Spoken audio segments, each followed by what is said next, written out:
GMS 선교사 열전. 100여국에서 2600여 명의 GMS 선교사는 세계의 선교의 선두주자로 달려가고 있습니다. GMS 선교사 열전은 지금도 선교적 사명을 따라 사역을 감당하고 있는 자랑스러운 우리 GMS 선교사들의 드라마와 같은 삶과 사역을 찾아갑니다. 시작하는 시간입니다. 오늘 정말 귀한 분 소개해드리고 싶습니다.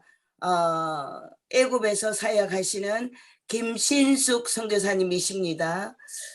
GMS 선교사님이시고 중동 북아프리카 1호 한인 선교사입니다. 우리 김신숙 선교사님, 우리 GMS 선교사라면 모르신 분들이 없으십니다. 나와주시죠. 네, 반갑습니다. 네, 반갑습니다. 반갑습니다. 네, 시간이 뭐 한 30분 정도 이렇게 해야 되기 때문에 간략하게 이제 이야기를 좀 나누도록 하겠습니다.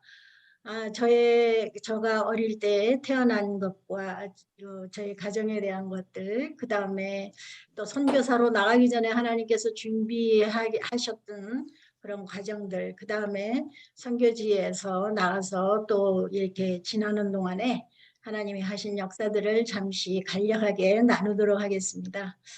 저는 우리 육남매의 마지로 김능용 목사님 딸로 태어나게 되었습니다. 그런데 이제 저희 부모님이 우리 김능용 교수님과 홍금실 사모님 그 사이에 저는 이제 모태신앙으로 태어났는데, 모태신앙도 그렇지만 저를 태중에 있을 때 하나님 앞에 바치겠다고 나실인으로 기도를 하셨어요. 그래서 저는 부모님 태중에서부터 지금까지 그 나실인으로 기도를 받으며 또 그것에 걸맞게 준비하느라고 하나님께서 저를 많은 것으로 연단하셔서 지금의 현재에 이르게 되었지 않았나 싶습니다.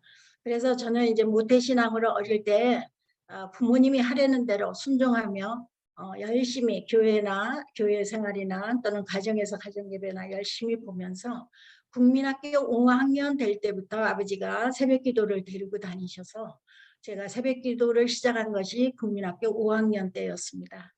그리고 이제 그때부터 이제 하나님과 개인적으로 내가 직접적으로 하나님을 만난 게 국민학교 5학년 때였고, 제가 이제 고등학교 올라가면서 저희 아버님은 또 숭실고등학교 총신에 오시기 전에, 총신 교수로 오시기 전에는 숭실중고등학교 교목으로 계셨어요. 그래서 이 평양에서 숭이여고와 숭실이 최고라는 거예요. 그래서 저를 학교를 꼭 숭이여고를 보내야 된다고 해서 저를 선생님한테 강요하시면서까지 저를 이제 숭이여고에 이렇게 보내도록 하셨어요.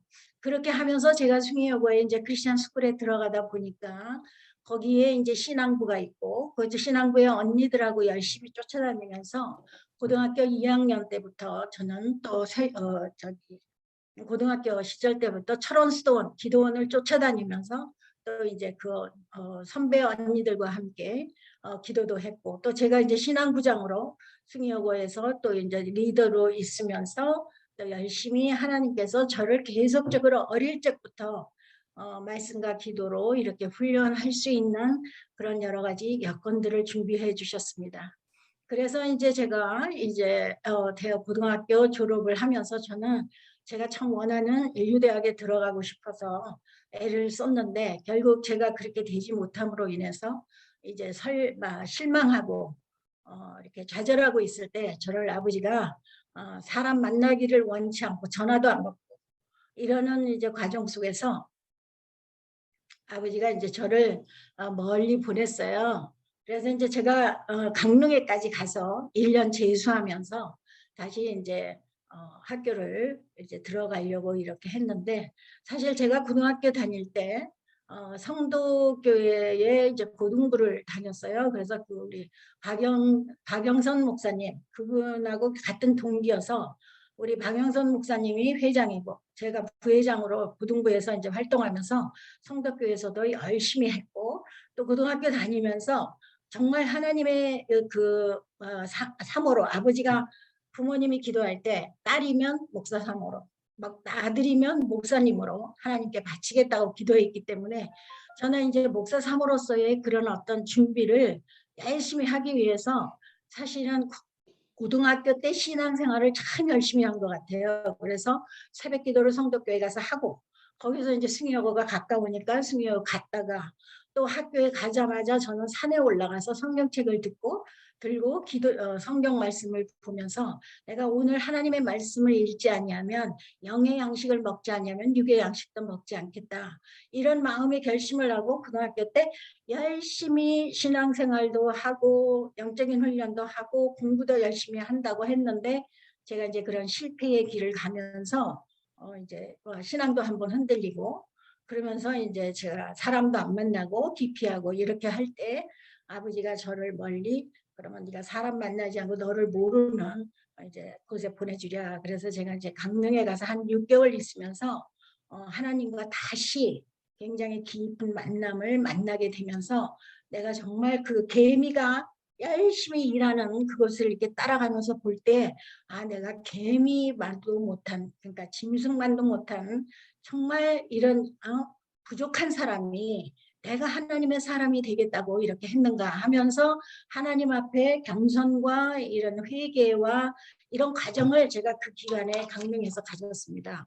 그래서 다시 새벽기도 생활하고 이제 다시 이제 서울로 올라와서 맞아 재수하고 가려고 하다가 우리 담임 선생님이 제 마음을 아시고 고등학교 담임 선생님이 아버지의 마음 또 저희 아버지의 마음과 저를 잘 아셔서 신학교 가라고 추천을 하셔가지고 제가 총신을 들어가게 되었습니다. 그래서 제가 총신을 들어갈 때는 정말 하나님 앞에서 겸손한 딸로 하나님의 사람이 되기 위해서 마음의 준비가 굉장히 되었을 때 저를 총신을 부르셨어요. 그래서 저는 시간에 이제 노는 시간이라든지 점심시간이라든지 이럴 때 친구들과 어울리거나 이런 시간보다는 될 수 있으면 조용한 시간에 강당에 올라가고 옥상에 올라가서 하나님과 귀한 만남을 가지면서 저의 이제 그 준비를 하고 있었습니다. 이렇게 하는 중에 저는 하나님께 바친 사람으로 나실린으로 태어났지만 목사의 사모의 길이 가장 최선의 길인 줄 알았습니다.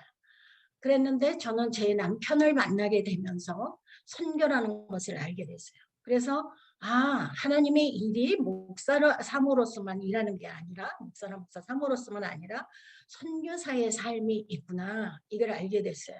그러니까 저는 모태신앙이지만 저희 남편은 모태신앙이 아니었어요. 이현호 목사는 사실은 고등학교를 졸업하고 나서 예수를 믿게 됐어요. 그랬는데 이분이 자기 그 대학을 가야 되는데 학비를 내지 아니하고 그런 가운데서 정말 공부도 열심히 해서 경동고등학교에서 열심을 다해서 했고 포천 사람이신데 포천 시장상까지 받는 이런 사람이 결국 대학을 못 가니까 좌절하고 동네에 나가서 자기 고향으로 내려가서 나무찜을 짓고 이렇게 하면서 거기에서 이제 인생을 낭패하고 이제 이러고 있을 때 거기에 미군 부대가 있었어요. 근데 그 미군 부대의 대표가 이제 저희 그 목사를 보고 보니까 젊은 청년이 영어도 잘하고 그런데 거기에서 그런 일을 하는 걸 보면서 아마 굉장히 측은하게 봤던 것 같아요. 그래가지고 우리 이현호 목사한테 너는 고등학교까지 졸업을 하고도 학교를 못 가서 이런 어려움이 있지만 여기 동네 보니까 국민학교 졸업하고 중학교도 못 간 사람들이 많더라. 그러니까 너 고등국민학교를 좀 시작하면 어떻겠냐. 내가 뒤에서 도와주겠다. 이렇게 미군 부대의 대표가 얘기를 해가지고 이제 이렇게 사람을 그 얘기를 듣고는 그러면 그렇게 해봐야 되겠다고 학생들을 모집했는데 그렇게 많이 올 줄을 모르는 거였어요. 그러니까 사람이 많이 오니까 그 대표한테 내가 이거는 혼자서 티칭을 할 수가 없다고 이렇게 얘기를 하니까 교회에 가면 저 일동 교회에 가면 네가 선생님을 구할 수 있다. 그래서 거기 가서 선생을 찾으라고 그런 거예요. 그래가지고 이제 이 양반이 성생을 찾으러 교회에 갔는데 하나님께서 그때 그 양반이 완전히 하나님 앞에 꼬꾸라지는 거예요. 그래서 예수님을 영접하고 이 좋은 예수님을 내가 왜 고등학교 졸업할 때까지 아무도 나에게 전해준 사람이 없었을까? 이거에 대한 한탄을 하면서 나는 내가 이제 앞으로 가장 복음이 안전해진 곳에 가서 내가 사람들에게 빨리 자기 같은 사람이 다시 나와서는 안 되겠다라는 생각을 하고 이제 마음을 결심을 하면서 얼마나 열심히 이제 신앙생활을 하게 됐는지 몰라요. 그렇게 하면서 마침 그 부대에 있는 이렇게 국제 결혼한 여자분들 편지 써주고 영어로 편지 써주고 영어 또 편지 오면 못 읽는 것도 읽어주고 하면서 고등학교 다닐 때 그 고등학교 책을 다 외웠대요. 그래서 그 외운 게 그냥 회화가 되고 그냥 영어 실력이 돼가지고 그런 일들을 도우면서 이제 있었을 때 이제 미군 부대의 대표를 만나가지고 이제 길이 열리기 시작하고 예수님을 가장 귀한 예수님을 만나게 된 거예요. 그러면서 거기서 이제 이렇게 나무를 이제 농사일을 돕고 있는데 마침 성서신학교 강태국 박사님이 그쪽에 오셨다가 젊은 청년이 거기서 그렇게 이제 있는 걸 보고 너 공부하고 싶은 마음이 없느냐? 아, 공부하고 싶다. 그러면 우리 신학교 와서 공부해라. 이래서 성서신학교에 장학금으로 데려가서 성서신학교를 다녔어요. 다니다가 이제 3학년쯤 됐을 때 군대에 나갔다가 복귀한 것이 저희 총신으로 들어오게 된 거예요. 총신에 들어오게 되면서 저와 만나게 된 거죠. 그래서 제가 이제 우리 목사를 만나면서 저희 목사님이 나를 보고 나서부터 계속 제 옆에서 늘 이렇게 제 옆에 있었어요. 뭐 숙제를 해도 같이 커퍼레이션 하자 그러고 또 이렇게 헌책방에 같이 동대문 그 서점에도 이렇게 같이 다니고 이렇게 하면서 이제 저희들이 이제 교제가 시작되면서 대화를 나누는 가운데 선교라는 걸 얘기를 하는 거예요. 선교? 그러면 나는 목사 사모로서가 최고인 줄 알았는데 선교라가 복음을 전하지 못한 복음을 듣지 못한 그런 나라에 가서 복음을 전하고 싶다는 거예요. 나는 뭐 하나님에게 바쳐진 사람이니까 우리 같이 그럼 기도하면서 준비를 합시다. 이렇게 해서 저에게 선교사로서의 헌신을 갖게 됐고 그래서 이제 같이 기도하면서 이렇게 졸업을 하게 되었습니다. 이렇게 해가지고 우리 목사님은 신학원 다니면서 충영교회에 이제 교육자로 중등부 3년, 고등부 3년 이렇게 이제 하고 있는 가운데 김창현 목사님이 하루는 사우디아라비아에서 선교사를 부르니 그 사우디로 가지 않겠느냐고. 근데 저희는 이슬람권 선교를 위해서 기도를 했지만 함께 그렇지만 나라는 정하지 않은 상태에서 있었어요. 그러는 가운데 사우디아라비아 얘기를 나오니까 그러면 저희 집사람하고 한 일주일만 시간 주십시오. 함께 기도하고 결정을 하겠습니다. 그래서 집에 와서 저하고 일주일을 함께 기도했습니다. 저희는 무슬림권 선교를 위해서 2년 동안 기도를 했고 그 다음에 나라는 정하지 않았지만 첫 번에 들어온 나라가 사우디아라비아였기 때문에 뭐 하나님께서 부르신 것이 그것이나 보다 이렇게 생각하고 거기에 불순종할 수는 없잖아요. 순종하기로 결정을 했어요. 그래서 이제 목사님에게 이제 말씀을 드렸고 이제 사우디로 갈 수 있도록 준비한 것이 1976년도 6월 18일 날 이제 파송 예배를 드릴 수 있게 되었어요. 지난번에 육호기 선교사님 말씀하실 때 이제 같은 날짜로 이렇게 되어 있고 이제 충영교에서 같이 파송을 받은 분이시기도 하죠. 그렇게 했을 때 사우디아라비아 가는 게 쉽지 않았던 것이 무엇이냐면 대개 선교사님들이 가족들이 같이 갈 수 있는데 사우디아라비아는 가족이 언제 만날 수 있는 기약이 없다는 거예요. 그래서 혼자 가야 되고 언제 만나야 될 기약도 없는 그런 상황이었어요. 그때에 떠나야 될 그럴 시기에 저는 셋째를 출산할 날을 며칠 안 앞두고 있는 그런 때였어요.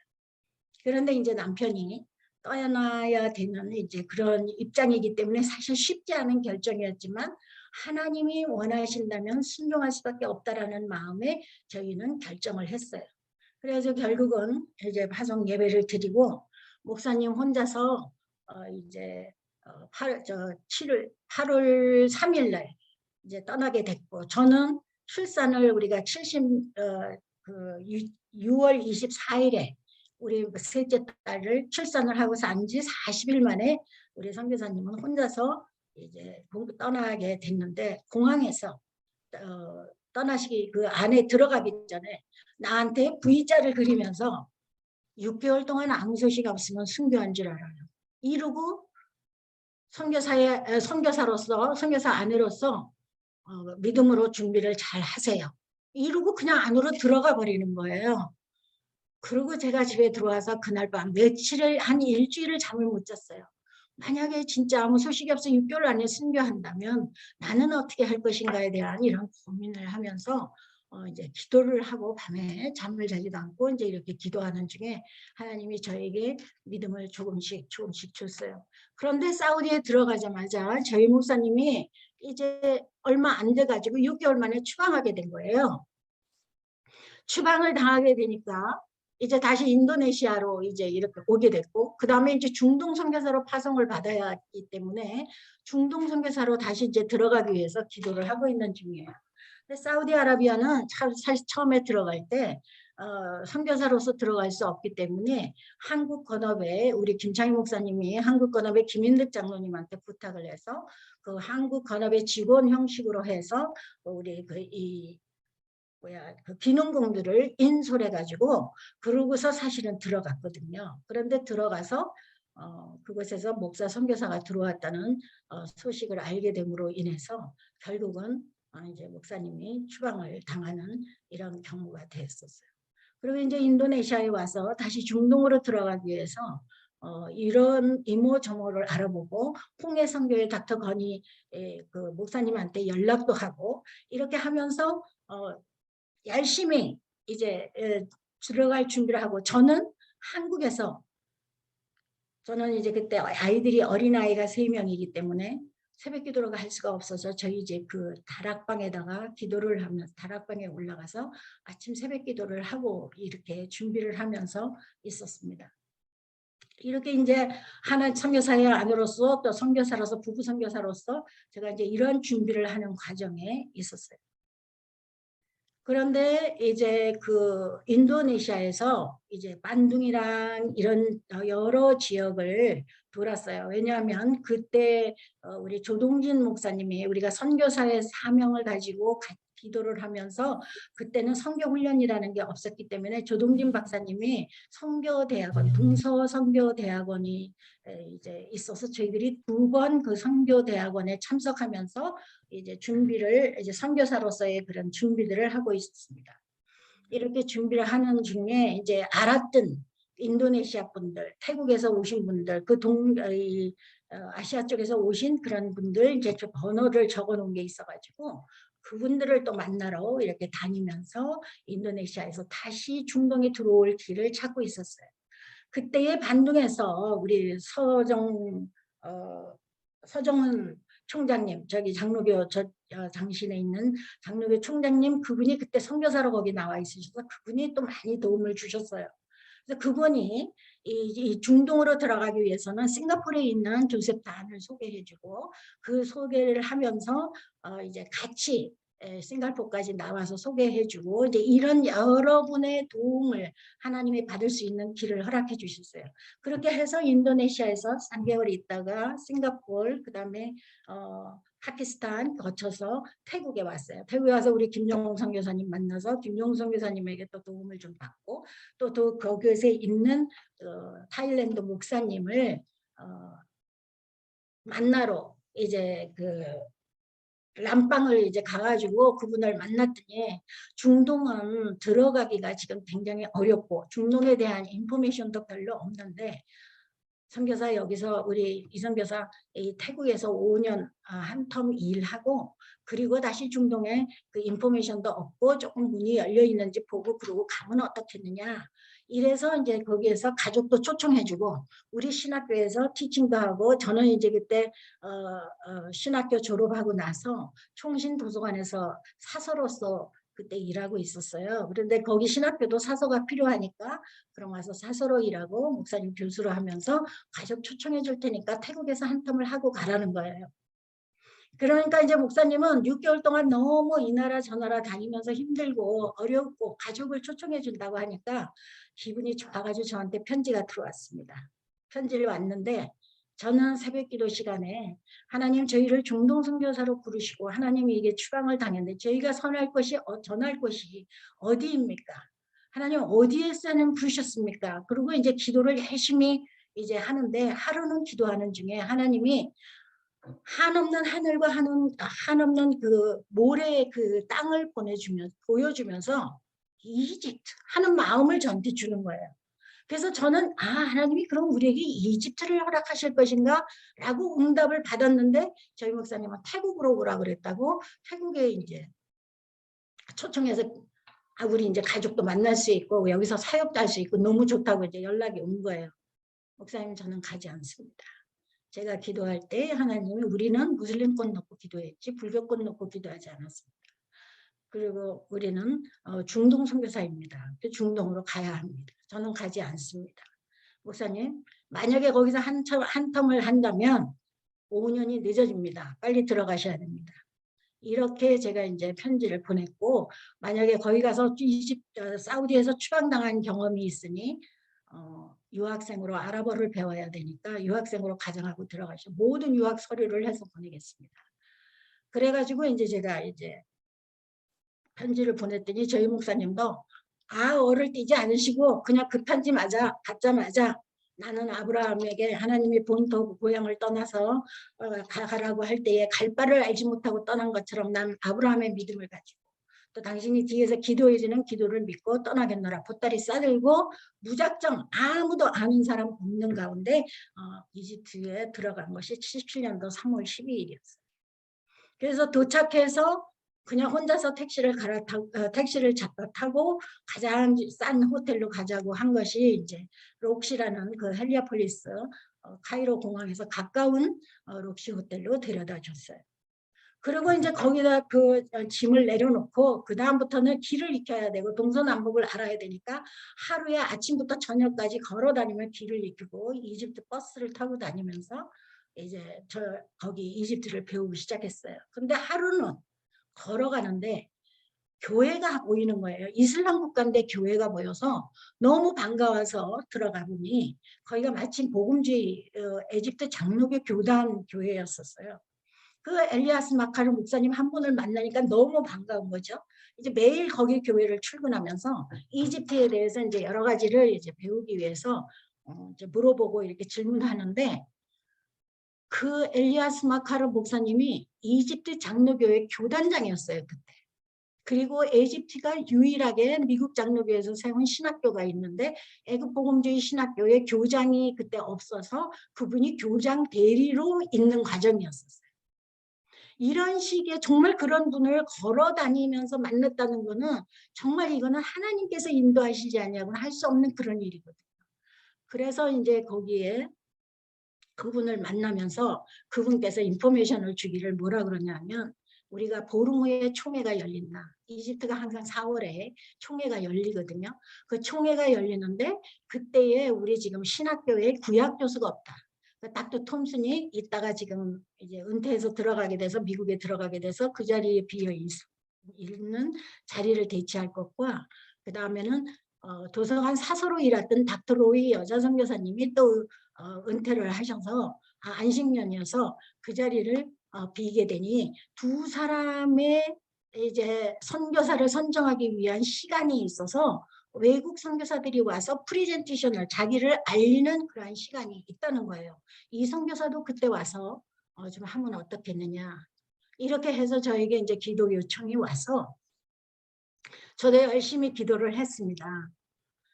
지금은 1988년도 올림픽이 있은 후에 한국의 그 나라가 위상이 올라가면서 비자를 1년씩 외국 서구 선교사들, 서구 사람들처럼 1년씩 관광 비자를 줬지만 그 88년 전까지는 거기에서 거하려면 그 비자가 거주허가 노동허가를 받아야 되는데 직업이 있어야만 가능한 거예요. 그게 없으면 정말 돈을 한 달에 150불씩 바꿔가면서 한 달 비자를 받아야 되는 이런 어려움이 있는 때인데 두 자리가 비어서 그 자리를 대신할 선교사를 천대니까 많은 서구 선교사들이 유럽에서 오신 분들이 이제 미국에서 오신 선교사들도 이제 프레젠테이션을 하러 이제 오는 거기에 이제 저희 목사님이 아시안으로서는 처음으로 가서 이제 말을 이제 자기를 알리는 그런 시간이었었어요. 그럴 때 하나님께 지혜를 달라고 기도한 거예요. 왜냐하면 거기에서 그 목사님과 같이 이제 그 선교에 대한 모든 역사나 이런 것들을 알아볼 때 외국 선교사들은 와서 학교 지어주고 병원 지어주고 또 교회를 지어주고 이렇게 하면서 선교를 하는데 우리는 그 당시에 우리나라가 너무 가난했거든요. 이렇게 가난한 나라에 와서 있는 이거는 상대가 되지 않는 이러한 경쟁이기 때문에 기도를 열심히 했습니다. 그렇게 이제 하는데 나가서 나는 한국 선교사고 나는 미국 외국 선교사들처럼 학교나 병원이나 교회를 지어줄 수는 없지만 한국 교회의 700만 성도의 그리스도의 뜨거운 사랑을 안고 내 가슴에 안고 왔노라. 나는 이 복음을 전하지 않으면 내게 화가 미치기 때문에 나는 이 복음을 전해야 되기 때문에 왔노라 이렇게 했을 때에 그 총대원들의 마음을 움직여서 여러 선교사들 그 서구 사람들 있는 중에 저희 목사님이 이제 자기 이집트 장로교 교단 안에 선교사로 받아들이게 됐어요. 이렇게 되면서 저는 이집트 장로교 교단의 초청장을 받고 제가 이제 드디어 77년도 8월 말에 총신을 이제 사표를 내고 그리고 이제 들어가서 저는 거기에 우리 이집트 신학교의 도서관 사서로 우리 목사님은 구역 교수로 이렇게 이제 교단에서 결정을 하고 저를 초청해 주셨고 그 이후로 이제 저는 들어가서 1년 이제 아랍어 훈련을 하고 그리고 이제 그 장로교 신학교에서 도서관으로 문서 선교로 한 10년을 하나님께서 문서 선교를 하게 하시고 그렇게 하면서 하나님께서 저에게 이제 또 다른 또 사역들을 할 수 있도록 해주셨는데 저는 이제 선교를 이렇게 정리를 하면서 보니까 하나님께서 10년마다 저에게 터닝 포인트, 사역의 터닝 포인트가 있었어요. 그래서 1976년도에서 1986년도 이 첫 번의 10년 동안에는 선교사로서 출발하고 준비하고 파송하는 이런 모든 과정 속에 하나님이 저를 연단시키시고요. 그 다음에는 이제 하나님께서 그곳에서 남편과 함께 카이로 한인 교회도 보니까 한국 사람이 120명 정도 있는데 교회가 없는 거예요. 신앙생활을 할 수가 없어요. 그래서 77년도 부활절을 기해서 카이로 한인교회도 창립을 하고 그래서 한인 목회도 하고 그러면서 이제 현지인들 교회를 방문하고 말씀 전하고 또 신학교에 가서 신학 학생들과 함께 또 시간을 보내면서 이렇게 하나님이 이제 저하고 이제 남편이 함께 둘이서 일할 수 있는 것이 2년 3개월 정도 이제 같이 이렇게 일을 했습니다. 그러던 날 이제 저희 목사님은 1979년도 7월 11일 날 이집트 목사와 수단 목사님들 컨퍼런스가 알렉산드리아에 있어서 말씀을 해달라고 초청을 받고 본인이 운전하고 가다가 중간에서 사막 중가운데서 군인 한 사람이 차를 태워달라 그러니까 그 군인을 태우고 가다가 한 30분 정도 1시간이라는 얘기를 하는 분도 계시고 한 30분 정도 이제 가서 사고가 나서 하나님의 부르심을 받게 됐어요. 지금 이 시간이 짧아서 자세히 이야기는 할 수 없어서 제가 이제 막 이렇게 검증검증 뛸래니까 조금 말하기가 힘든데 그래서 이제 제가 근데 그 당시에 목사님을 부르실 때에 저는 한국에 대수술을 받고 한국에서 몸을 간호하고 있어서 한 달 정도 더 있다가 이제 들어가야 되는 이러한 상황에 있었는데 저는 그 소식을 한국에서 잡혔어요.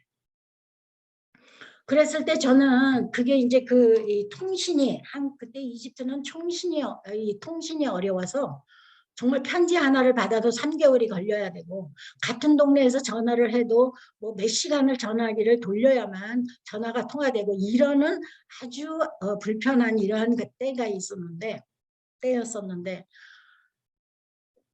제가 이제 그 소식을 받고 이거를 어떻게 해야 될지 정말 그 대사관에서 대사관에서 보내는 파우치로 해서 저희 목사님 돌아가셨던 소식을 중앙청으로 보냈어요, 외국으로. 그래서 이제 제가 있는데 편지가 하나 와 있다고 편지를 받으러 오라 그래서 제가 이제 중앙청에 그 편지를 받으러 나갔어요. 근데 그 편지는 진짜 저희 목사님이 돌아가시기 전에 마지막 쓴 편지였어요. 그래서 그걸 받으러 나간 사이에 돌아가신 또 통신이 와서 저희 동생들이 그 소식을 받고 또 뒤쫓아서 이렇게 쫓아왔는데, 아무튼 제가 그 외무부에 가서 저희 목사님 돌아가신 거를 확인하고 중앙청 앞을 걸어 나오면서 저는 하나님께 기도했어요. 하나님께서 저희들을 무슬림권 선교로 제일 한국인으로서는 정말 초대 선교사로 저희들을 불러주시고 이렇게 했는데, 하나님 3년 만에 중동 선교 3년 만에 막을 내려야 됩니까? 하나님, 저는 어떻게 해야 될지 모르겠습니다. 하나님, 무엇이 하나님 뜻인지 모르겠습니다. 그리고 하나님께 이제 간절히 이제 기도를 하면서 제가 걸으면서 기도를 했어요. 중앙청 앞을 이렇게 걸어나오면서 기도를 하는데, 네가 다시 가서 해야 된다는 거예요. 성령께서 저희한테 말씀하시는 거죠. 제가 여자가 무슬림권에서 어린애 만 6살, 4살 반, 3살짜리를 데리고 제가 그 중동에서 여성이 어떻게 일을 합니까? 그랬더니 성령님께서 네가 아니야, 내가 하지. 이렇게 말씀하시면서 성경 구절 3군데를 보여주시는 거예요. 마태복음 28장 20절에 이 세상 끝날까지 내가 너와 항상 하니까 너는 말씀을 전해야 된다는 거예요. 저는 그 말씀을 듣는 순간에 그 전에도 수없이 하나님의 말씀을 읽었지만 이 세상 끝날까지 내가 너와 함께 한다는 말씀에 대한 깊이를 그렇게 몰랐는데, 내 형제나 부모나 남편이나 부인이나 자식은 언제든지 내 곁을 떠나지만 우리 주님은 이 세상 끝날까지 나와 함께 하신다는데 속에서 힘이 생기는 것 같았어요.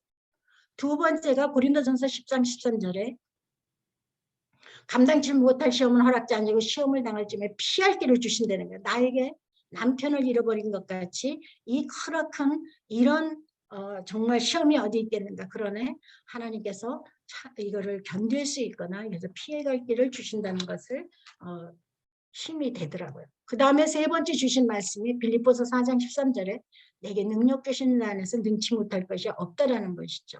그러니까 나는 내 힘으로 할 수는 없지만 여성이지만 하나님께서 힘을 주시면 할 수 있다라는 이 3가지 말씀을 주셔서 주님 그러면 가겠습니다. 이렇게 이제 하고, 두 번째 하나님이 독신으로서 나 혼자서 일할 수 있는 부르심. 그러니까 저는 있으면서 부르심을 2번 부부 선교사로 했어요. 부르심과 그 다음에는 독신 선교사의 부르심에 제 확인을 하나님께서 하시는 그런 순간이었어요. 그렇게 해서 제가 이제 이집트로 이제 가게 다시 이제 남편을 이집트 땅에 안장하기로 하고 제가 가기로 했어요. 왜냐하면 우리 목사님은 6개월 동안 아무 소식 없으면 순교한 줄 알라고 처음부터 순교에 각오를 했지만 이집트 가서도 사람들이 물으면 너 언제까지 일할 거냐? 나는 죽을 때까지 얘기하고 이 땅의 뼈를 물을 것이다. 이런 얘기를 수없이 해왔어요. 그랬기 때문에 그분의 유언을 못 들었지만 그분의 뜻이 그러실 거라는 거를 알고 이제 거기에다가 안장을 해서 미국 선교사 묘지에 안장하고 제가 이제 다시 선교지에 79년도 10월 달부터는 이제 제가 혼자서 이제 독신으로 사역을 해서 지금까지 사역이 지금 45년 정도 지금 이제 사역을 하게 되었습니다. 그러니까 아마 독신으로도 40년이 넘었어요.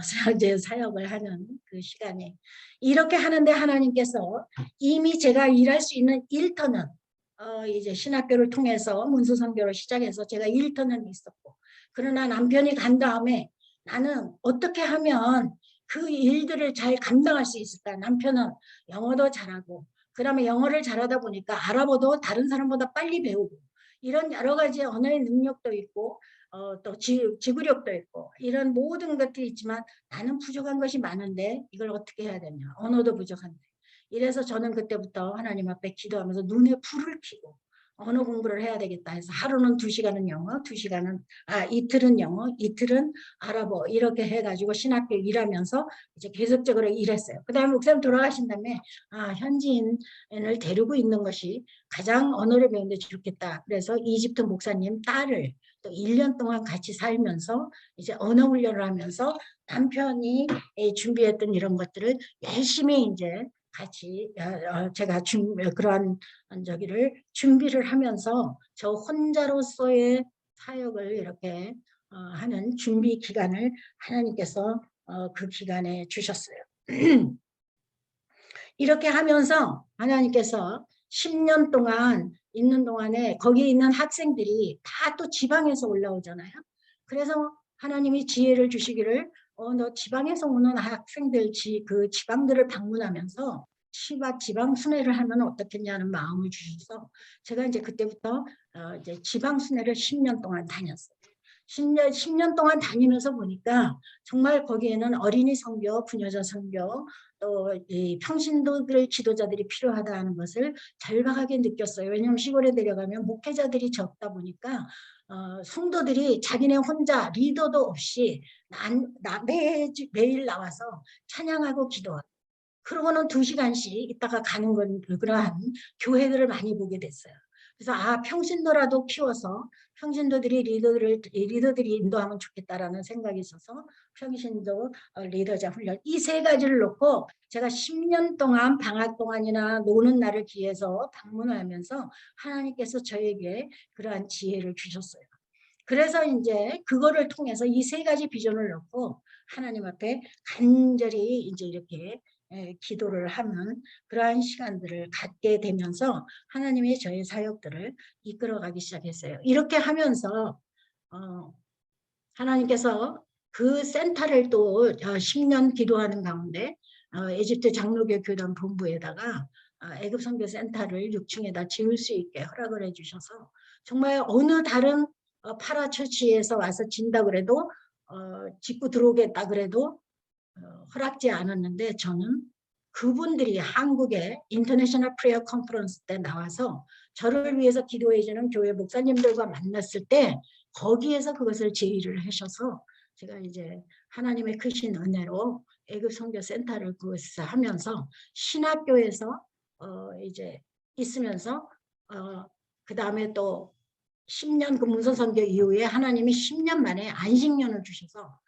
이제 공부를 하고 돌아와서는 거기서 티칭을 할 수 있게 해주셔서 1997년도부터는 또 티칭을 이렇게 할 수 있도록 해서 이렇게 하나님이 10년마다 저에게 그러한 어떤 터닝 포인트들을 허락해 주시고 또 센터를 통해서 평신도 지도자 훈련과 목회자 재교육과 그 다음에 이제 아우리치 미니스트리 해가지고 우리 거기에 이제 교회들이 약한 교회들을 돕거나 또 예수님을 알지 못하는 M 사역들을 이렇게 할 수 있는 접근할 수 있는 이런 사역들을 이렇게 하면서 하나님이 10년마다 나를 거기까지 준비시키시고 준비된 만큼 그 다음에 일을 또 맡기시고 그 다음에 또 통과되면 그 다음 또 하나님께서 일을 이어가시는 이러한 것들을 제가 이렇게 갖게 되었습니다. 그런데 목사님 돌아가시고 하나님이 3년이라는 기간에 저에게 고립의 시간 또는 연단의 시간을 주셨어요. 그게 이제 3년 동안 80년도부터 81년도 10월 그러니까 이거 목사님이 79년도 돌아가셨으면 80년도 10월에 제가 충영교회 사표를 내고 그 다음에는 정말 하나님이 2년 연단에 정말 기도와 말씀만 열중할 수 있도록 그래서 저는 기도실에 들어가서 저희 집에 기도실이 있었습니다. 그 기도실의 골방에 들어가서 철야를 하고 말씀 보고 기도를 하는데 그동안에도 하나님이 말씀을 읽지 않으면 영의 양식을 먹지 않으면 육의 양식을 안 먹겠다고 하고 성경을 정말 1년에 한 번은 마치려고 애를 쓰고 노력을 했었어도 그때의 하나님의 말씀을 읽을 때에 하나님이 나한테 주셨던 그 감동과 감격과 깊이와 그 달고 오묘한 말씀이라는 그 성경에서 나오는 말씀 찬양이 왜 이런 찬양이 나왔는가를 제가 체험할 수 있었어요. 그래서 하나님의 말씀을 달고 오묘한 말씀을 읽어도 더 먹고 싶은 이런 과정들을 고립의 시간, 연단의 시간 3년을 통해서 저를 하나님께서 강하게 영적으로 준비를 시켰어서 제가 고백한 것이 뭐냐면 119편 71절에 보면 고난당한 것이 내게 유익함이라 내가 이로 인하여 내가 주의 율례를 배웠나이다. 저에게는 너무나 어려운 시간들이었지만 그 시간을 통해서 하나님이 나를 이렇게 정금 같은 믿음을 가지고 하나님의 사역을 나아갈 수 있게 하시고 주의 말씀이 그렇게 달고 오묘한 말씀이라는 것도 체험할 수 있는 꿀보다도 더한 하나님의 말씀을 저에게 이렇게 해주셨습니다. 시간이 40분이 넘는 것 같아서 이제 마무리를 지으려고 합니다. 이렇게 하면서 저는 하나님 앞에 기도를 3년 동안 고립의 시간에 저에게 가르쳐 주신 교훈이 있어요. 첫째는 뭐냐면 보고서에 매이지 않는 선교사. 사람 앞에서 일하는 게 아니고 하나님 앞에서 일한다. 사람이 어떻게 보든 누가 어떻게 인정하든 인정해주든 안 인정해주든 하나님 앞에서 인정받는 자가 되겠다. 그래서 보고서의 보고를 위한 선교를 하지 않냐고 보고서에 매이지 않는 선교사가 되는 것을 저에게 가르쳐 주셨고 두 번째는 물질을 초월하는 신앙. 제가 사표 내고 무에서 한 달에 얼마의 선교비가 들어오는지도 모르면서 제가 이렇게 선교를 한 적이 3년이라는 시간에 하나님이 공급하시고 어떻게 인도하시는지 정말 오병이의 기적을 맛보는 그런 시간들을 하나님께서 보내주셨어요. 저는 그래서 거기서부터 물질을 초월하는 신앙, 하나님이 100불 주면 100불 가서 선교하고 굶고라도 선교하려면 굶고라도 선교하고 하나님 물질을 초월해서 저는 선교를 하겠습니다. 세 번째는 내일을 염려하지 말라. 이 말씀으로 저는 지금 그때 이후로부터 지금까지 내일일에 대한 염려는 주님께 맡기고 기도하면서 하나님의 뜻이 어딘지를 분별하면서 나아가는 그러한 교훈을 제가 이런 연단의 시간을 통해서 이렇게 배우게 되었습니다. 그러면서 하나님 앞에 저는 영역의 종이 되게 해주세요. 하나님 말씀 영역의 종과 또 실력 있는 종과 인격이 종이 되게 해주세요. 그래서 저는 후배 선교사님들에게 늘 강조하는 말씀이 지금도 영역의 종이 되어라. 인격의 종이 되어라. 그다음에 말씀에 실력이 선교사는 늘 배우고 게으르지 않냐고 나아가야 되기 때문에 실력이 종이 돼야 된다. 이런 거를 지금 우리 후배 선교사들에게도 자주 제가 강조를 하면서 제가 그렇게 살아오려고 노력했기 때문에 제가 후배 선교사들에게 그런 거를 강조하면서 지금까지 이렇게 사역을 하게 됐습니다. 그런데 이제 마지막 제가 이제 원로 선교사가 되고 이제 마무리 단계에 이렇게 오면서 정말 마지막을 어떻게 잘 마무리하는 피니싱 웰 하는 거 클린턴 교수님이 플로에서 제가 공부할 때 피니싱 웰 하는 사역 지도자가 되어야 된다는 이 말씀이 저의 가슴에 깊이 와 있습니다. 그래서 저도 내가 이제 마지막 피니싱 웰 잘할 수 있는 선교사가 되어야 되겠다. 그래서 피니싱 웰 잘하기 위해서는 정말 내가 가지고 있는 마무리의 내 선교를 잘 정리해서 후배에게 잘 넘겨줄 수 있도록 그래서 내는 후계자 양성. 그래서 저는 이제 작년부터 우리 후배를 세우고 내가 이제 앞으로 계속해서 이 일을 해야 된다고 우리 젊은 사역자들에게 지금 이렇게 맡겨 나가고 있는 과정이고요. 그 다음에 후배 선교사들을 잘 하면서 저에게는 이제 제2세대 양성하는데 제 마지막 이 마무리 피니싱 웨이를 잘하기 위해서는 후배 양성, 제2의 후대를 잘 키워야 되겠다는 그 부분에 욕심이 있습니다. 그래서 제가 선교사 훈련 학교를 1997년도부터 이제 1회를 시작해서 지금 23회가 까지 했는데 앞으로 그것을 통해서 정말 제2세대의 그 선교사들이 인격의 종으로 실력의 종으로 영역의 종으로 잘 훈련이 되어줄 수 있는 그런 종들이 나왔으면 좋겠다 하는 것이 이제 제가 이제 피니싱 웰 잘하는 마지막 마무리 단계에서 지금 그 일을 하려고 하고 있습니다.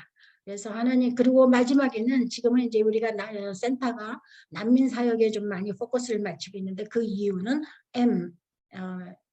제가 지금 방송을 혹시 이게 어디서 볼지도 모르니까 애마분 아시겠죠? 예수님을 모르는 우리 그 중동의 중심이 되는 사람들에게 복음화를 이렇게 전할 수 있는 거기에 마지막 포커스를 맞추는 차세대 양성들을 해야 되겠다라는 것이 이게 제가 마지막 이제 피니싱 웰 잘하기 위한 하나의 저희 목적을 가지고 이렇게 지금 기도하면서 나아가고 있습니다. 그래서 참 제가 젊은 애들 같지 않아서 이게 사람이 없이 이거 그냥 화면만 놓고 얘기하려니까 영 말이 좀 미끄럽지가 않아서 좀 서투고 어려운 것이 있었지만 잘 양해해 주시고 정말 하나님 안에서 우리 모든 선교사님들이 정말 피니싱 웰 잘할 수 있는 그런 선교사님들이 됐으면 좋겠습니다. 감사합니다.